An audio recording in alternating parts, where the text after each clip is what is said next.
يا أيها المزمل قم الليل إلا قليلا نصفه أو انقص منه قليلا أو زد عليه ورتل القرآن ترتيلا إنا سنلقي عليك قولا ثقيلا إن ناشئة الليل هي أشد وطئا وأقوم قيلا إن لك في النهار سبحا طويلا واذكر اسم ربك وتبتل إليه تبتيلا رب المشرق والمغرب لا إله إلا هو فاتخذه وكيلا واصبر على ما يقولون واهجرهم هجرا جميلا وذرني والمكذبين أولي النعمة ومهلهم قليلا إن لدينا أنكالا وجحيما وطعاما ذا غصة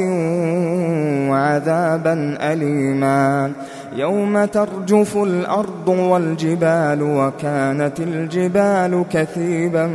مهيلا إنا أرسلنا إليكم رسولا شاهدا عليكم كما أرسلنا إلى فرعون رسولا فعصى فرعون الرسول فأخذناه أخذا وبيلا فكيف تتقون إن كفرتم يوما يجعل الولدان شيبا السماء منفطر به كان وعده مفعولا إن هذه تذكرة فمن شاء اتخذ إلى ربه سبيلا إن ربك يعلم أنك تقوم أدنى من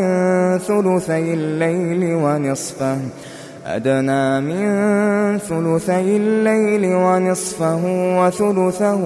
وطائفة من الذين معك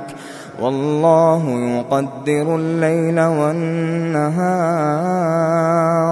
علم أن لن تحصوه فتاب عليكم فاقرؤوا ما تيسر من القرآن علم أن سيكون منكم مرضى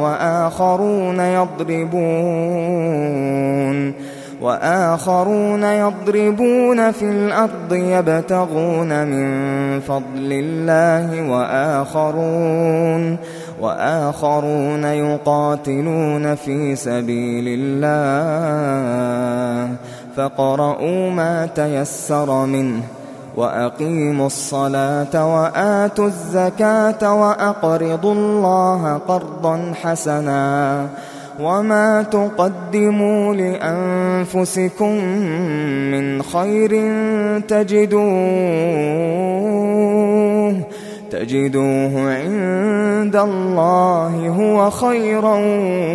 وأعظم أجرا واستغفروا الله إن الله غفور رحيم